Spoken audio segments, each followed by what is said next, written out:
Bonjour à tous, je suis ravie de vous retrouver pour un nouvel update lecture. Cette fois-ci, je vais vous parler de 4 romans, 2 romances et 2 young adultes. Ce qui est généralement ce que je lis. On commence avec la romance que j'attendais peut-être le plus cette année, ou une des romances... Ouais, c'est peut-être la romance que j'attendais le plus. Il s'agit de The Kiss Quotient de Hélène Wang. C'est une romance qui a eu le prix de la Rita... Enfin, le Rita Award, là, le prix de la Rita Award. Bonjour la redite, le Rita Award de la romance. Mais un Rita Award c'est pour les romances, ta gueule Eléa. Bref, qui a eu un prix pour la romance, une romance contemporaine. J'attendais cette histoire parce qu'on va suivre une héroïne qui a Asperger et qui va embaucher un escort boy pour s'entraîner à avoir une relation amoureuse.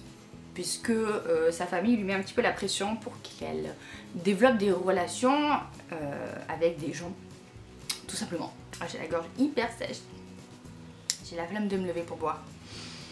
On est à un niveau de flémitude extrême là.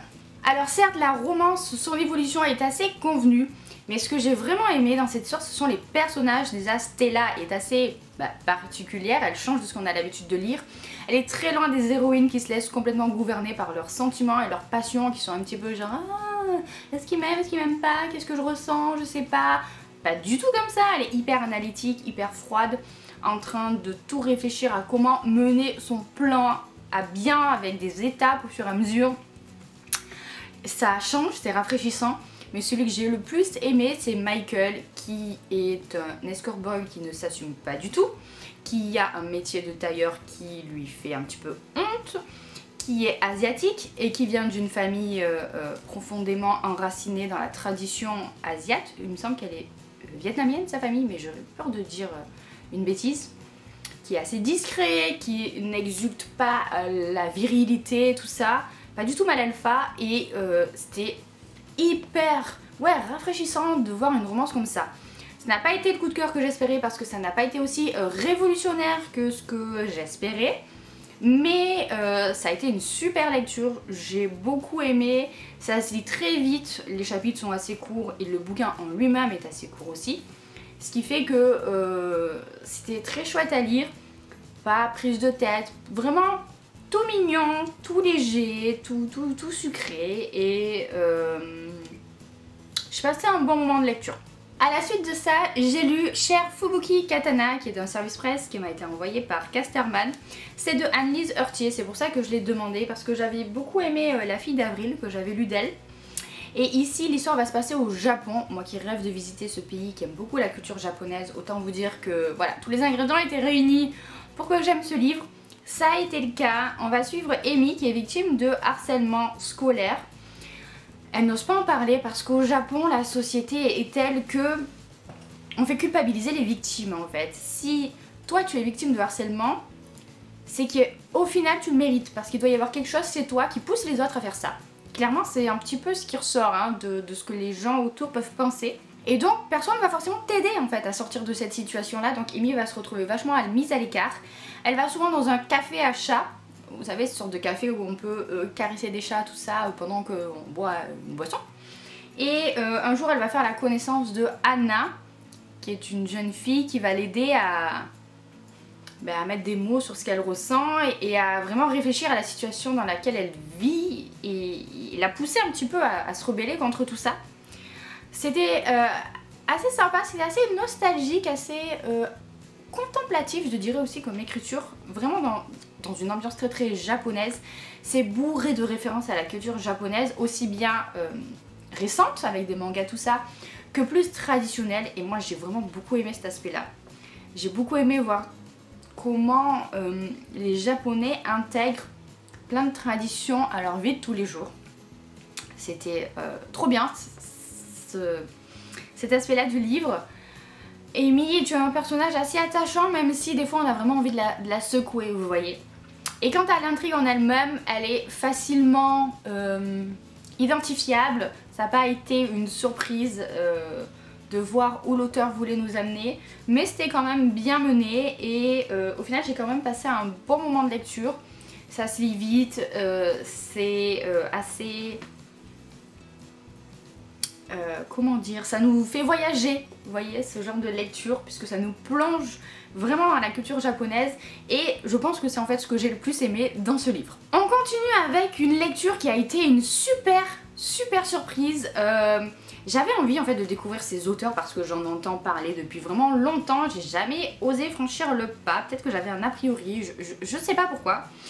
Et du coup je me suis acheté It's Raining Love de Emma Green, et je sais pas pourquoi, alors que ça m'arrive pas souvent.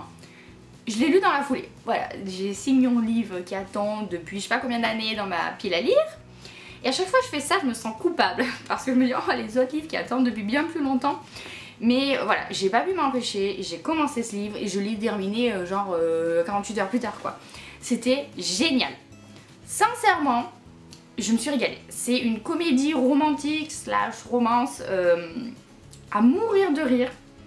On va suivre Pipa qui est une jeune femme actrice qui va se faire larguer en direct par son réalisateur et qui va essayer de panser ses blessures dans un endroit paumé en Angleterre, et elle va se retrouver au milieu d'un stage de, je sais pas moi, de renonciation à la modernité, enfin elle va vivre dans un milieu de hippie et c'est trop drôle déjà, cette sorte de secte, voilà, c'est assez déstabilisant. Au début on s'attend pas du tout à ça parce que c'est pas du tout écrit dans la 4e de couverture.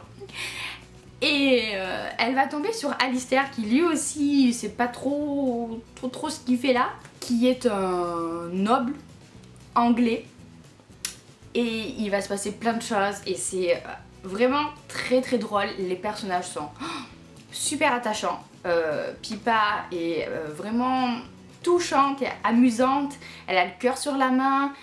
Elle est complètement paumée, mais pourtant elle essaye vraiment de faire du mieux qu'elle peut. Elle est très attachée à sa famille. Et d'ailleurs sa famille est très drôle.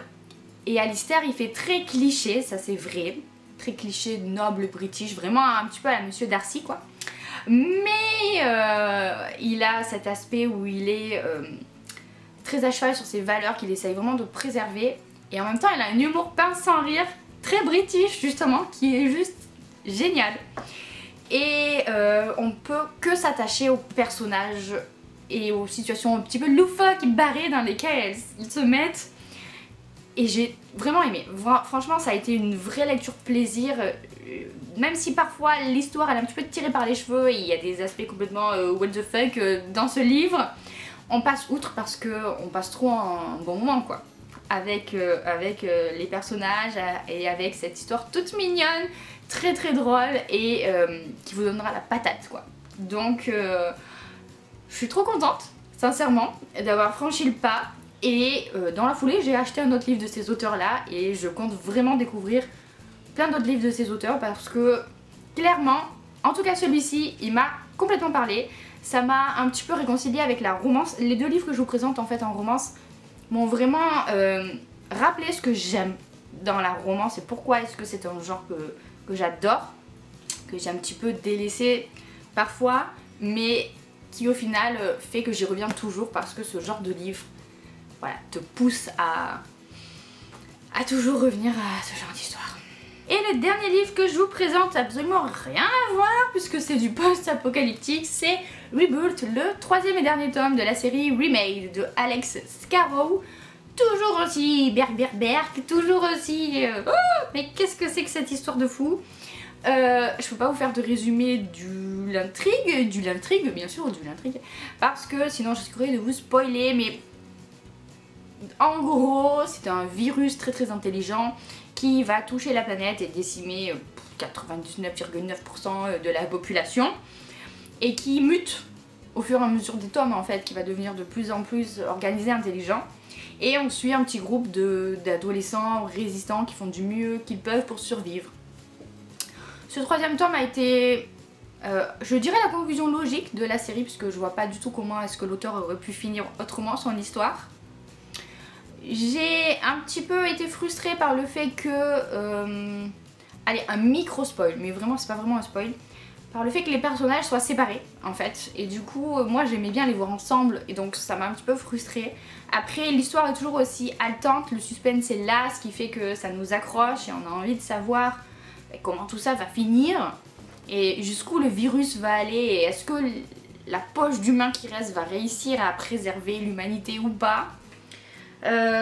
C'était pas mal, voilà, c'était assez intriguant. J'aurais aimé, en fait, la seule chose que je reproche à ce livre, c'est que j'aurais aimé plus d'explications.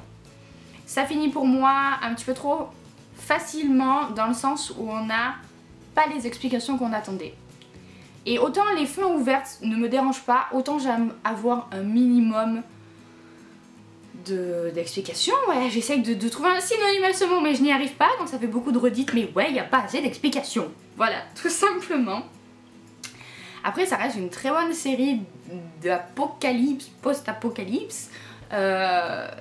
Il faut avoir le cœur assez accroché hein, quand on le lit, parce que clairement c'est un livre qui va un peu crac-crac quoi, par certains aspects. Mais c'était vraiment une bonne lecture et je comprends très bien ce qu'il y a écrit derrière. Il y a vraiment écrit du Stephen King pour les jeunes auteurs et c'est tout à fait ça. Même si je suis pas une pro de Stephen King, j'avoue.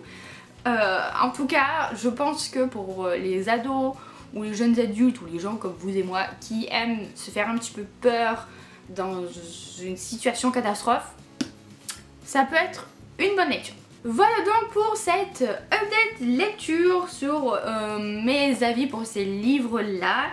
Ça reste de bonnes lectures, même si vous l'avez compris, mes préférences vont aux deux romances que j'ai vraiment beaucoup aimées. N'hésitez pas à me dire vous ce que vous êtes en train de lire ou ce que vous avez pensé de ces livres-là si vous les avez lus.